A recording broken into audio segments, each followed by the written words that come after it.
हे guys, good evening everyone. Yes yes, good evening. आ जाओ यार, सारे बच्चे आ जाओ फटाफट से। देखो, सो अभी नोटिफिकेशन निकल गया है, ठीक है। आपके जो पोर्शन है वो रिड्यूस्ड हो गए हैं। तो बट मैम यार, आप हमें कैसे पढ़ाने वाले हो? तो चिंता मत करो, आपकी मैम ने क्या किया है, आप लोगों के लिए एकदम रिड्यूस सिलेबस के हिसाब से नोट्स बनाइए। इससे आपके कॉस्ट सेविंग्स हो जाएगी, ठीक है। आपको मतलब ऑब्वियसली जो पहले अगर जो बुक के नंबर ऑफ पेजेस ज़्यादा थे, माइंड में प्रेशर ज़्यादा कि इतना सब पढ़ना है, नहीं पढ़ना है। बट क्या आप नहीं समझोगे, अरे जो भी कुछ आपसे इम्पॉर्टेंट है वो मैं बिल्कुल पढ़ाने वाली हूँ, तो उसमें कोई दिक्कत वाली बात नहीं, ठीक है। अननेसेसरी एक्स्ट्रा की चीज़ें पढ़ के कोई सेंस नहीं बनता है। जितना मुझे लगता है इंपॉर्टेंट है वो सारी चीज़ें मैं आपको पढ़ाने वाली हूँ। जैसे कि यहाँ पे देखो फटाफट से, डिटर्मिनेंट्स ऑफ सप्लाई आपके पोर्शन में डिलीट कर दिया गया था, ठीक है। डिटर्मिनेंट्स ऑफ सप्लाई आपके पोर्शन में डिलीट कर दिया है, ऑलराइट। बट आपकी मैम के लिए ये बहुत इंपॉर्टेंट कंसेप्ट है, बिकॉज अगर ये नहीं समझाना तो आगे आप अजम्पशंस समझने में बहुत दिक्कत हो जाएगी। जैसे ठीक उसी तरह से जैसे मैंने आपको डिटर्मिनेंट्स ऑफ डिमांड पहले बताया, पहले मैंने आपको फैक्टर्स अफेक्टिंग डिमांड बताया, पहले मैंने आपको डिटर्मिनेंट्स ऑफ डिमांड बताया। यस और no, both are one and the same thing only. तो उसी तरह से, अच्छा हमने क्या पढ़ा था, क्या थे factors affecting in demand? 3 price in total. और वही 3 प्राइस इन टोटल का जस्ट हम लोग अजम्पशन लेते कि भाई तुम कांस्टेंट, तुम कांस्टेंट, तुम कांस्टेंट, तुम कांस्टेंट। ठीक उसी तरह से यहाँ पे भी सबसे पहले डिटर्मिनेंट्स ऑफ सप्लाई पढ़ाऊंगी आपको। सिर्फ ये पॉइंट्स, ये जो पॉइंट्स है ना, 3 प्राइस, 2 प्राइस से प्रोडक्शन, मतलब ये जो मेमोरी टेक्निक है, सिर्फ ये ध्यान रखना है, ऑलराइट। ये दो आप क्या बोलते हैं, मेमोरी टेक्निक ध्यान रखोगे, और फिर उसके बाद में आप अजम्पशन बहुत स्मूथली आपको समझ में आएगा। बट एग्जाम में ये क्वेश्चन नहीं आने वाला है आपको, ऑलराइट, समझ में आ रहा है। तो इस तरह से मैंने आपके लिए एकदम रिड्यूस पोर्शन के हिसाब से नोट्स बना दिए, आपकी कॉस्ट सेविंग भी हो जाएगी। और ठीक उसी तरह से देखो किया है कुछ, मुझे लगता है कि यार ये तो मेरे बच्चों को पता होना चाहिए, ठीक है। तो वैसे इस तरह से कुछ कुछ चीज़ें दिया है मैंने यहाँ पे। जैसे से देखो ये वाला पार्ट चैप्टर 8 में दिया, बहुत ज़्यादा नहीं, सिर्फ 3 जगह ऐसी इंपॉर्टेंट चीज़ें दी है, सारी जगह नहीं, ओनली 3 जगह, सिर्फ 3 जगह ही आपको ऐसी इंपॉर्टेंट चीज़ें दी है। समझ में आ रहा है एवरीवन? ओके, चलो देखो यहाँ पे जैसे टाइप्स ऑफ गवर्नमेंट बजट। गई गवर्नमेंट बजट तो बनाती है, लेकिन कितने टाइप के होते हैं? तो 3 टाइप के होते हैं, और एकदम शॉर्ट में सिर्फ वर्ड, बस एकदम डिटेल्ड कंटेंट। अगर टेक्स्ट बुक में देखोगे ना, तो ये जो पेज है ये 2 पेज का आंसर है। आपकी मैम ने सिर्फ आपको ये 3 लाइन में इतने से सिर्फ कंसेप्ट बताना था, इसलिए करवाया। कई बार ऐसा हो सकता है ऑब्जेक्टिव्स में पूछ सकते हैं, इसलिए करवा रही हूँ, ठीक है। तो चिंता मत करो, रिड्यूस पोर्शन के हिसाब से पढ़ेंगे, बट मेरी गारंटी कि एग्जाम में अपन कुछ कुछ चीज़ें एक्स्ट्रा भी पढ़ेंगे, ऑलराइट, मतलब ताकि एग्जाम में आपको ऐसा नहीं लगेगा कि भाई कहाँ से क्वेश्चन पूछा है, ऑलराइट। तो चलो यार स्टार्ट करें हम लोग हमारा chapter 4 which we have already started, है ना। चैप्टर 4 स्टार्ट कर देते हैं, ऑलरेडी हमने स्टार्ट कर दिया था। Supply analysis. तो ठीक है, लास्ट लेक्चर में हमने ये देखा कि टोटल आउटपुट क्या होता है। आउटपुट क्या होता है किसी भी फैक्ट्री के लिए, किसी भी बिजनेसमैन के लिए? आउटपुट क्या होगा? जितना गुड्स उसने प्रोड्यूस किया, जितना गुड्स उसने प्रोडक्शन, जो भी उसका प्रोसेस है प्रोडक्शन का, ठीक है। वो मैगी वाले जो है, ठीक है, नेस्ले कंपनी की जो मैगी है, जितना मैगी उन्होंने प्रोड्यूस किया वो उस पूरे प्रोसेस से, तो it is the output is produce in the process of production. वो प्रोडक्शन के पूरे प्रोसेस से आउटपुट जनरेट होता है। समझ में आ रहा है? ये सारी चीजें हमने कर ली थी।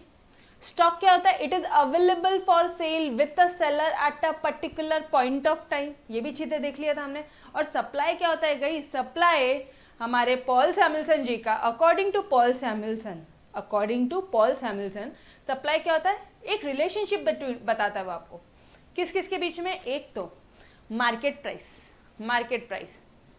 और ऐसा गुड्स, और जो amount of goods that producers are willing to supply, जो प्रोड्यूसर सप्लाई करने के लिए रेडी है, मतलब मार्केट प्राइस।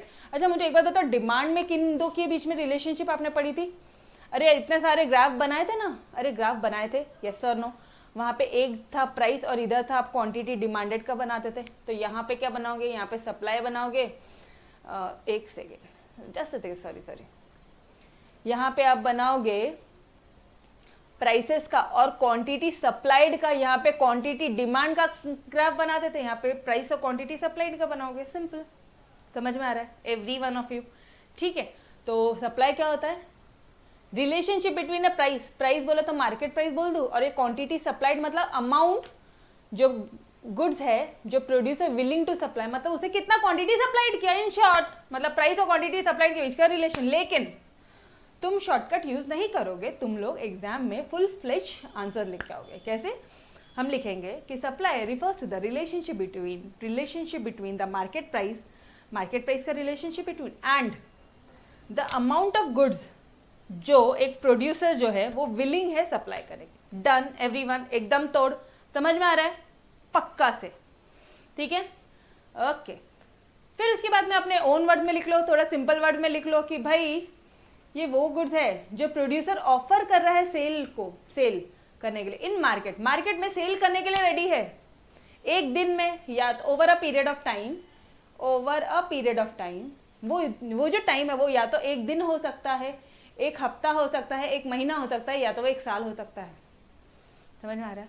तो सप्लाई क्या है गाइस? सप्लाई एक फ्लो कंसेप्ट है। अच्छा सुनो, सप्लाई फ्लो कंसेप्ट क्यों है मैडम? तुम गुड्स सेल कर रहे हो ना, फ्लो हो रहा है ना तुम्हारे साइड से, समझ में आ रहा है? ओके। अच्छा, अगर एग्जाम में इसको लेके explain supply is a flow concept, अगर ऐसा पूछा तो क्या लिख के आओगे? ऐसा पूछा तो एग्जाम में क्या लिख कर आओगे? यहां से यहां तक पूरा।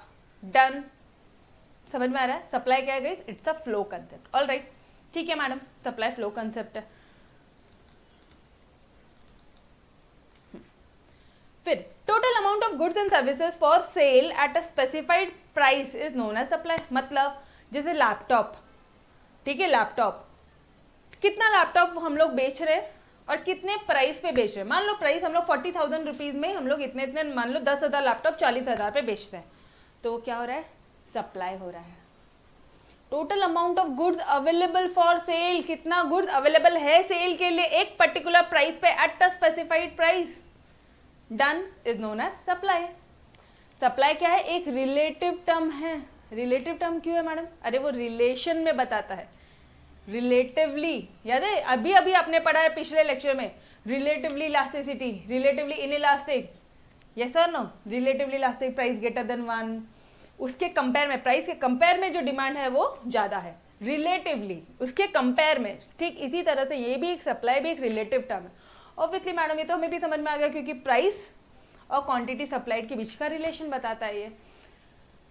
प्राइस, क्वांटिटी सप्लाइड और टाइम और पर्टिकुलर टाइम के बीच का रिलेशन बताता है, इन तीनों को बताता है। ठीक है, आपने सही बोला, आपने एकदम सही बोला। डिमांड भी, price quantity demanded at a particular time during a given period of time, यही पढ़ा था आपने। Yes no? यहाँ पे भी वही चीज है, यहाँ पे भी टाइम है कि एक पर्टिकुलर टाइम पे तुम कितना गुड सप्लाई करते हो, कितने प्राइस पे सप्लाई करते हो।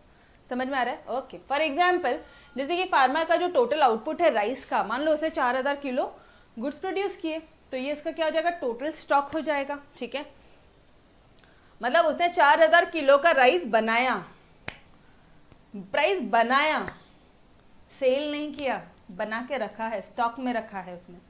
ठीक है, अब उसमें से वो जितना गुड्स बेचने के लिए रेडी रहेगा, ठीक है, मान लो एक कस्टमर आता है, ठीक है, या वो बोलता है कि भाई 1000 किलो में बेच दे दो, बाकी रहने देते हैं, हम बाद में बेचेंगे जब प्राइसेस बढ़ेगी तब। तो अभी सप्लाई कितने का कर रहा है वो? 1000 किलो का। 4000 किलो में से 4000 किलो में से जो फार्मर है वो बोलता है कि अभी मैं तो सिर्फ और सिर्फ 1000 किलो का ही सप्लाई करने के लिए रेडी हूं।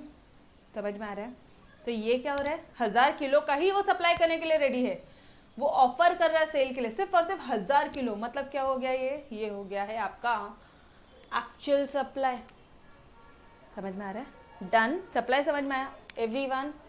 देख लो फटाफट से, क्विकली ओवरव्यू कर लो। अकॉर्डिंग टू पॉल सैमुएल्सन क्या बोलोगे आप? जल्दी जल्दी से बोलो। Supply refers to the relationship between market price and the amount of goods that producer is willing to supply. तोड़, एकदम तोड़, पक्का से।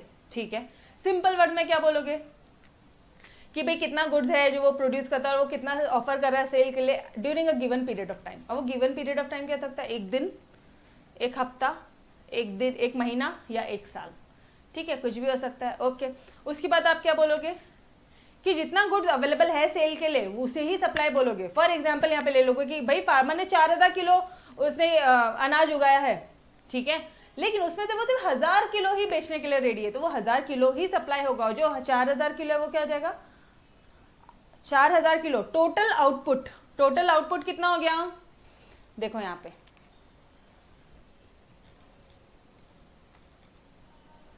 जस्ट अ सेकेंड, ठीक है। चल, तो ये 1000 जो 4000 किलो वाला जो अभी हमने एग्जाम्पल लिया है, ये जो 4000 kg है, ठीक है, 4000 किलो, ये फार्मर ने ना टोटल राइस प्रोड्यूस किया, टोटल राइस प्रोड्यूस किया। और ये प्रोड्यूस वर्ड जहां पे भी आ गया तुरंत हमें समझ में आ गया कि अरे प्रोड्यूस मतलब ये क्या है, टोटल आउटपुट। समझ में आ रही बात, गुड्स प्रोड्यूस किया है, आउटपुट है ये, ठीक है। इसमें से वो सिर्फ और सिर्फ 1000 किलो ही क्या करता है, वो ऑफर करता है बेचने के लिए, सेल के लिए ऑफर करता है, ऑफर फॉर सेल। तो ये क्या हो गया, सप्लाई, मतलब वो सप्लाई करने के लिए रेडी है।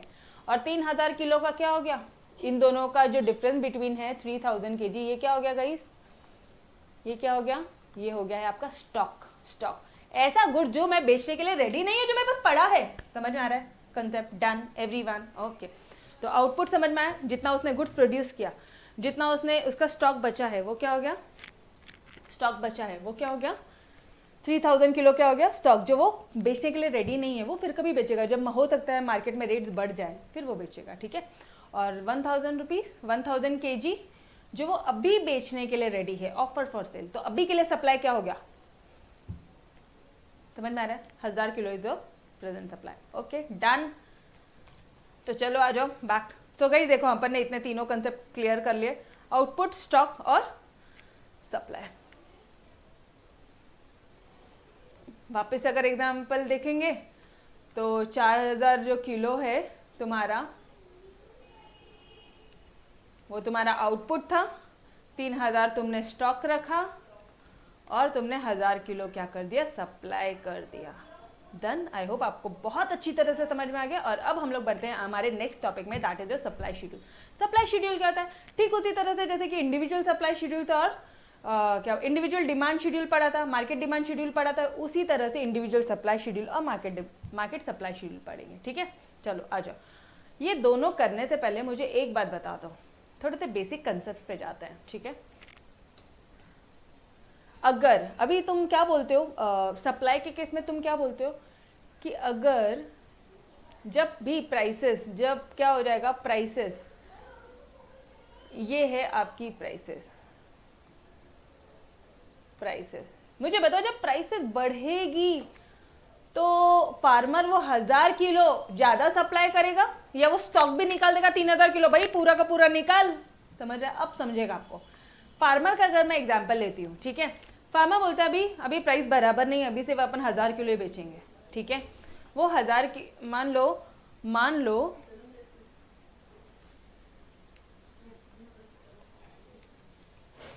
लो फार्मर क्या करता है आपका पता है क्या,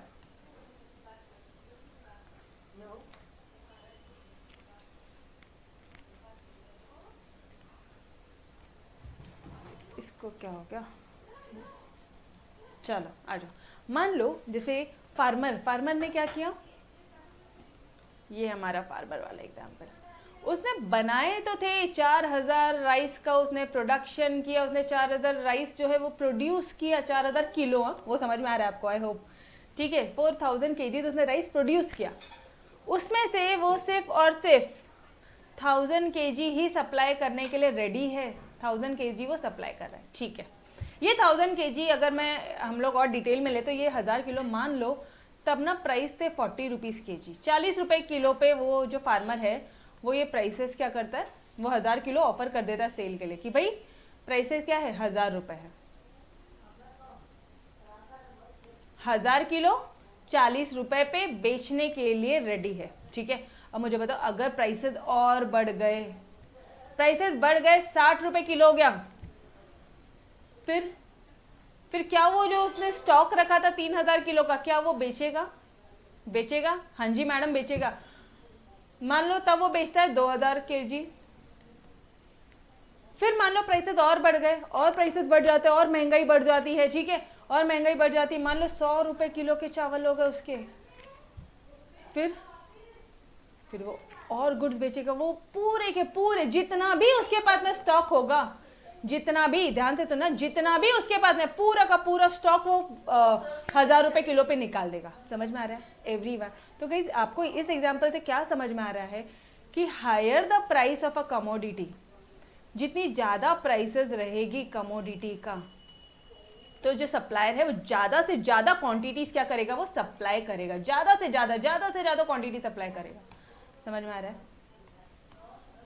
डन, ये कंसेप्ट समझ में आ रहा है। और अगर प्राइसेस कम हो गई तो मान लो ये जो 40 रुपए था, ठीक है, अब अगर ये 60 रुपए हुआ था ना, 40 से जब प्राइसेस स्टार्ट हुई थी, ठीक है, अब मान लो ये जो प्राइसेस है ना, ये 20 रुपए किलो हो गई, 20 रुपीज केजी हो गया, 20 रुपीज, 20 रुपए किलो हो गया। फिर मुझे बताओ क्या करेगा ये फार्मर, हमारा फार्मर क्या करेगा? पहले 1000 करता था, अब तो मैडम वो 500 रुपए किलो ही बेचेगा, 500 किलो ही बेचेगा वो 20 रुपए पे। वो स्टॉक करेगा कि जब प्राइसेस बढ़ेगी ना मैं तब बेचूंगा। समझ में आ रहा है? कंसेप्ट समझा एवरीवन?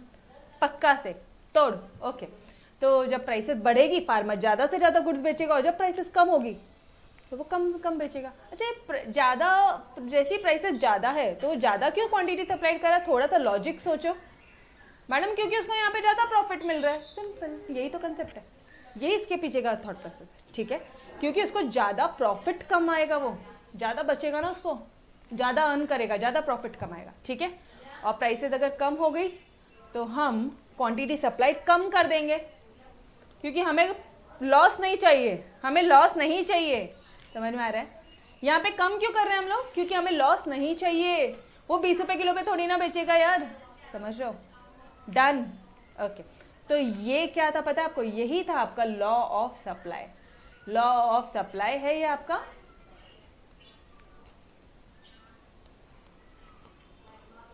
चलो एक बार इंडिविजुअल डिमांड कर्व सप्लाई, ये individual supply schedule, market demand, ये वाला करने से बेटर एक बार पहले हम लोग आ जाते लॉ ऑफ सप्लाई का, ठीक है?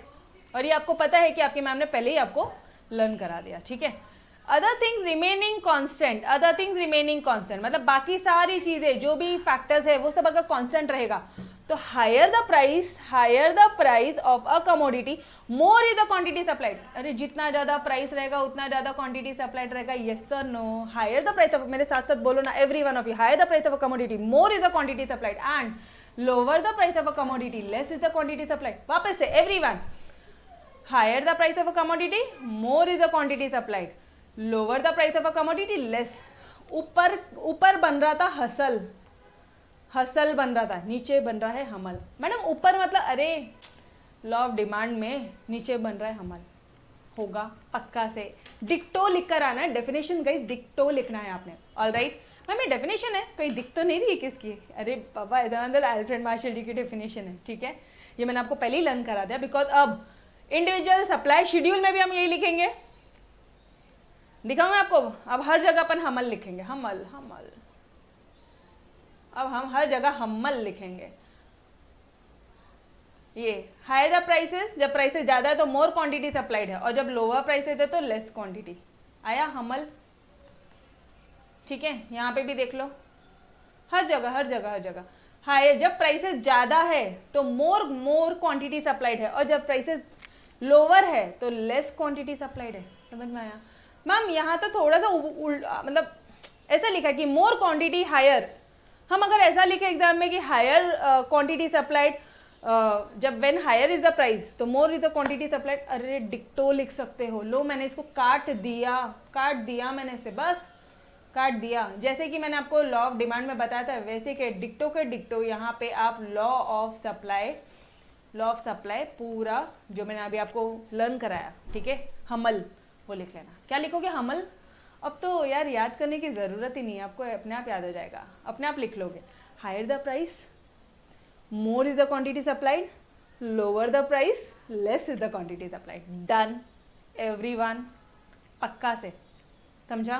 ओके चलो भाई, तो आज के लिए सिर्फ इतना ही, ठीक है?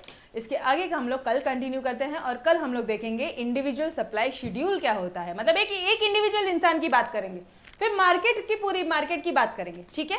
चलो गाइस, तो till then bye bye, take care, खुदा हाफिज़, bye everyone, take care, bye bye.